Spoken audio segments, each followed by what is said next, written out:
যদি কৈ আছে যে 1250 টকা দিম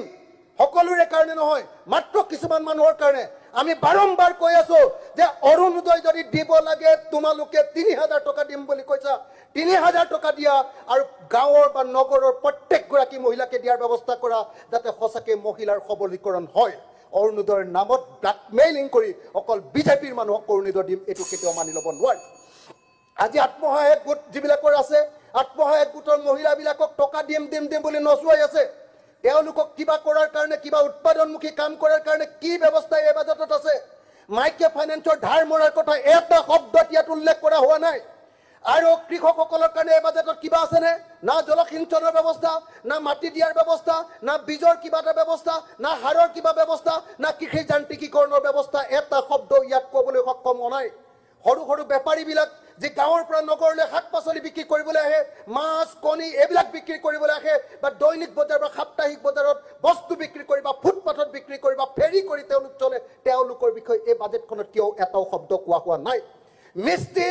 বিল্ডিঙৰ বনোৱা ৰাস্তাৰ বনোৱা ঘৰত কাম কৰা বাইসকল চাহ বাগিচাৰ শ্ৰমিকসকলৰ সন্তানসকল অটোৱালাসকল ইলেক্ট্ৰনিক ৰিক্সা চালকসকল টেক্সি চালকসকল ট্ৰাক চালকসকল বাছ ড্ৰাইভাৰসকলৰ বিষয়ে ইয়াত কিয় একটাও কথা কোৱা নাই অধ্যক্ষ উপাধ্যক্ষ মহোদয় ছাত্ৰ ছাত্ৰীসকলৰ বাবে বাজেটত কি আছে অকণমান মাত্ৰ 2500 টকাৰ কথা বাকি কি আছে ছাত্ৰ ছাত্ৰীসকলৰ সামগ্ৰিকভাৱে ভোটদাতাসকলৰ বাবে এই বাজেটখনত কি আছে মূল্যবৃদ্ধি ৰোধ কৰাৰ কিবা এটা ব্যৱস্থা ইয়াত আছেনে বৃদ্ধ পেঞ্চন পোৱা মোৰ মা দেউতাসকলক যি মাত্ৰ 250 টকাৰ বৃদ্ধ পেঞ্চন পায় তেওঁলোকৰ কাৰণে কি ব্যৱস্থা আছে সমালোচনা নকৰিব পাৰিলে আৰু কেনেকে ইয়াক ডাঙৰ কৰিব পাৰি তাৰ বিষয়ে আলোচনা কৰক তাৰ বিষয়ে চিন্তা কৰক আমি সকলোৱে মাৰ ওচৰত ঋণী মাৰ অবিহনে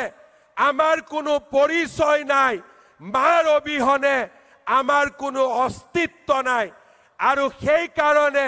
আমি সদায় কওঁ এয়া মাক আমি টকা দিয়া নাই মাক আমি অকণমান অৰুণোদয়ৰ জৰিয়তে সন্মান যাচিবলৈ আমি চেষ্টা কৰিছো এয়া হিতাধিকাৰী নহয় এয়া মোৰ মাৰ ওচৰত থকা মোৰ ধাৰ মোৰ কৃতজ্ঞতা মোৰ প্ৰণাম যচাৰ এটা মাত্ৰ